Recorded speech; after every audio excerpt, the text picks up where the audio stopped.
last time I shot the octagon was UFC 194 when Conor McGregor knocked out Jose Aldo. So after 2 years from being away from the octagon, I didn't know what to expect. I've never covered a UFC event overseas before, and I thought the card itself was kind of underwhelming. When Anderson Silva popped for steroids, I was kind of upset. I was like, well, what purpose do I have to go to Shanghai now? I mean, who's gonna really care about this card? I didn't know much about the Chinese fighters. I heard about Yi Jiangling, but other than that, I just didn't know much about the other fighters.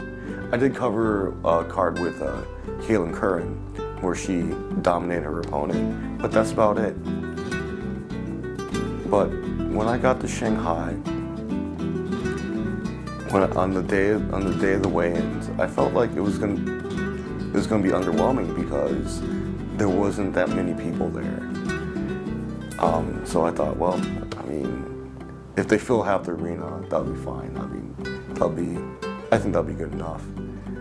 But what I didn't expect was, and this is what kind of gave me the vibe that this was something bigger, was when two Chinese girls came up to me asking if I was a journalist and if I had extra tickets, which I thought was weird. I didn't think the Chinese people were really excited about the UFC being in town.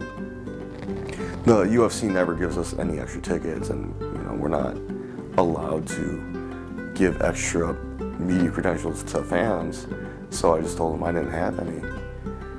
And they looked a little disappointed and they walked away. And I thought that was weird. That's never happened to me before.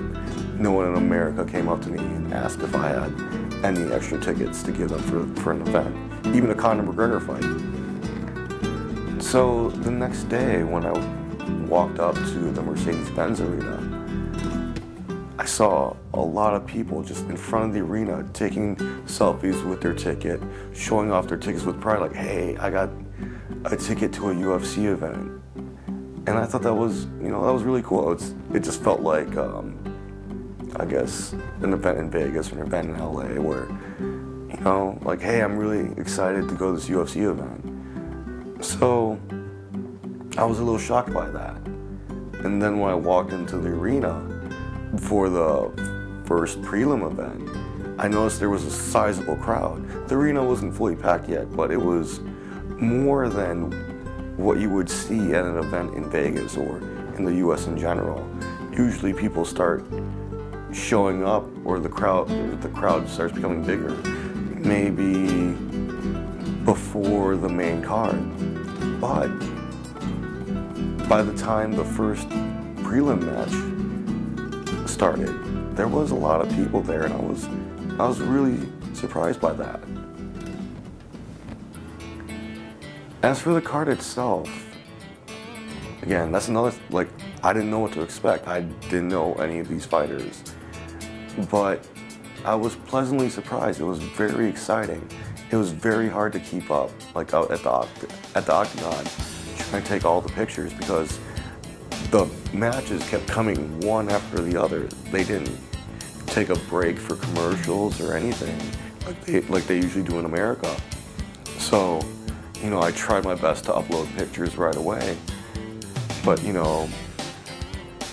with China blocking Facebook and the Wi-Fi not being that great in the arena, it was hard for me to get my usual pace of taking photos, uploading right away to the internet before everyone else did. And because of that, I just felt a little tired and overwhelmed, so I took 2 matches off. And regrettably, because the Zabit matchup was well, not fight of the night, but he earned a performance bonus, and a lot of the American media was saying that he's someone you got to recognize in the future. But the Chinese fighters, they were awesome. They were very dynamic. They put in a lot of energy into their fights, and not surprisingly so. This is a historic event, the first ever UFC event in mainland China. They're fighting on the big stage in front of their countrymen. So you knew they were gonna bring it. And yeah, I mean, it was an amazing show. You know, when I got that picture of Mazani and Yuan landing I think that left hook, which caused her to, you know, cause Mazani's lips to move back. That was probably one of the best fight shots I've ever taken in my career. I've, you know, been to 2 Conor McGregor fights, 2 Ronda Rousey fights. You know, I've taken pictures of some of the biggest names of the UFC, and you know, I'd figure if I never take another UFC photo, I would be totally okay with that. And speaking of that, I mean, it's really hard to get to the octagon nowadays. I don't know, the UFC's political bullshit or their business bullshit or whatever makes it harder for small-time photographers like me to get to the octagon. So I'm really honored that early on in my photography career that I was able to get up to the octagon. And if it never happens again, it's not a big deal to me. You know, I've had my fun. I've done a lot of cool shit thanks to the UFC. So it was a great honor and a great privilege to be there. Also, there's so much energy when you're at a fight, and especially when you're at the octagon. You have probably the second best seats of the fight, next to the referee. I mean, you're next to the trainers who are screaming at their fighters, giving them tactical points, and just, you know, trying to motivate them.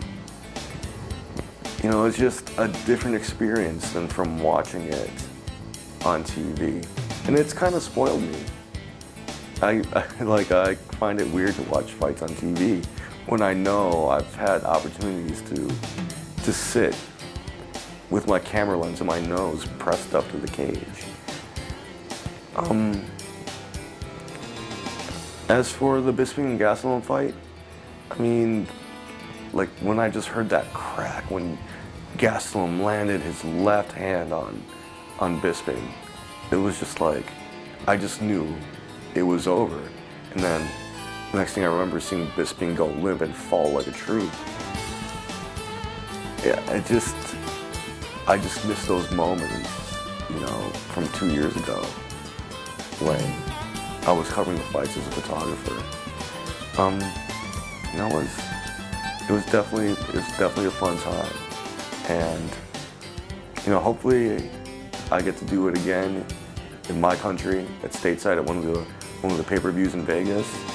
But if this is it for me, then, you know, I want to thank you guys, thank MMAindia.com for the opportunity to